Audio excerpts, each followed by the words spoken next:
Assalomu alaykum. Meni ismim Javohir. 14 yildan beri shu kandakorlik san'ati bilan shug'ullanib kelaman.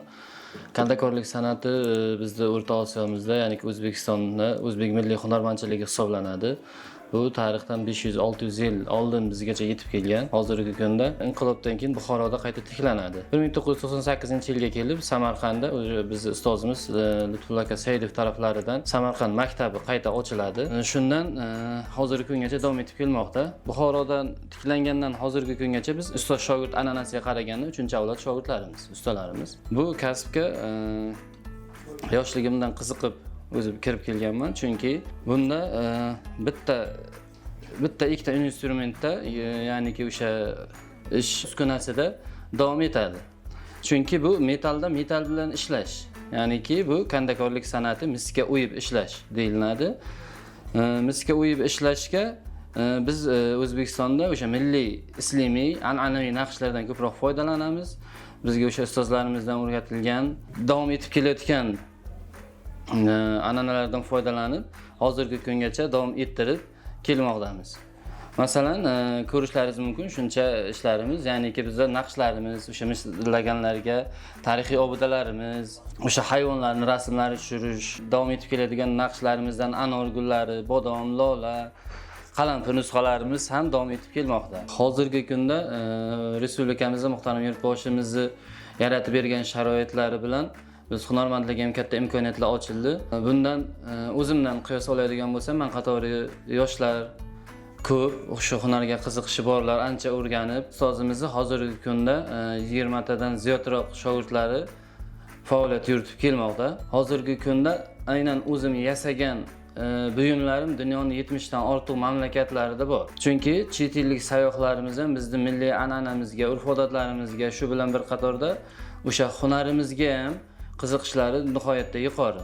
Biz mana bu mislaganda ko'rishimiz mumkinki, Registon maydonini tushirilgan, bu yerda o'sha lola, bodomgul aralashtirib tushirilgan. Bunda 3 ta ustamiz davomiylikda ishlab boradi.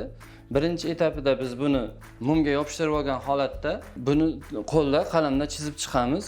Har bir chizilgan detaliga, har bir buni chiqish nimasiga razmerlarini o'lchab olib chizib olamiz. Undan keyingi holatda biz buni o'tirib kandakorlik, o'sha mis o'ymakorligi yo'nalishida o'yib chiqamiz.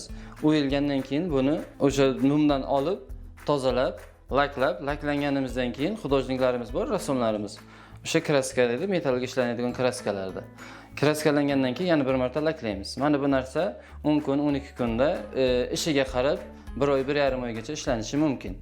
Biz hozirgi kunda yurtimizga keladigan o'sha mehmonlar uchun, delegatsiyalar uchun har bir o'sha tashkilotni yoki qaysidir firmalarni, qaysidir korxonalarni logotiplarini ham bu ichkarilarga tushirib ishlab berishimiz mumkin. Bunda bizning ustalarimiz, shogirdlarimiz, tengqurlarimiz hammasi birgalikda ish olib boramiz.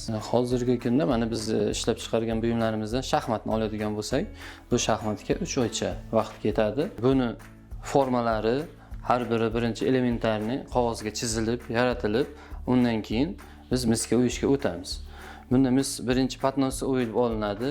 Buni o'yilgandan keyingi holati o'sha aytib o'tganimizdek pardozlanadi, laklanadi, ya'niki rassomlarimiz tomonidan kraskalanadi.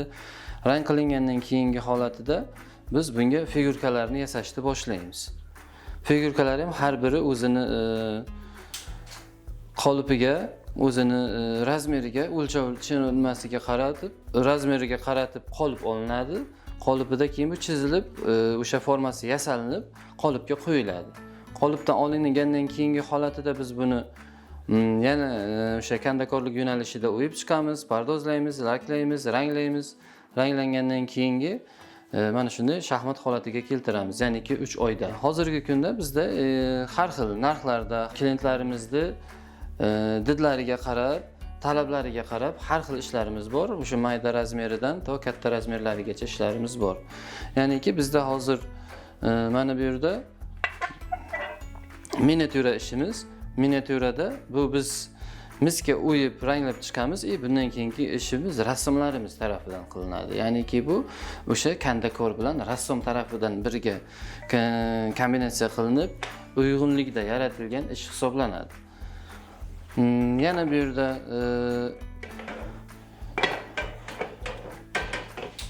har xil portretlarimiz, o'sha tarixiy shaxslarimizni, bobo-kalonlarimizni portretlari, har xil o'sha tug'ilgan kun, to'y marosimlar uchun har bir zakaz qilingan insonni ham o'sha rasm portretlarini ham biz bemalol tushirib bera olamiz. Bu biz bemalol ayta olamizki, bu narsa kamida 100 yildan ziyodroq vaqtgacha saqlanib turiladi. Mana bunisi bu o'sha eski uslubda ishlangan ish. Bu ishimiz uchun biz 1 oydan ziyodroq vaqt ishlaymiz. Ya'niki buni chizib chiqib, naqshlar o'yilgandan keyingi holatda bu o'sha tagida naqshda qolgan joylarini o'yib olinadi-da, qayta yana naqshlar o'yiladi. Bu 3 martalik ish hisoblanadi. Shu razmerdagi, shu hajmdagi rangli ishga biz 1 hafta ishlasak, mana bunga biz 1 oydan oshiqroq, ya'niki 40 kuncha ishlaymiz. Bugungi dars jarayonlarimiz shulardan iborat edi. E'tiborlaringiz uchun rahmat.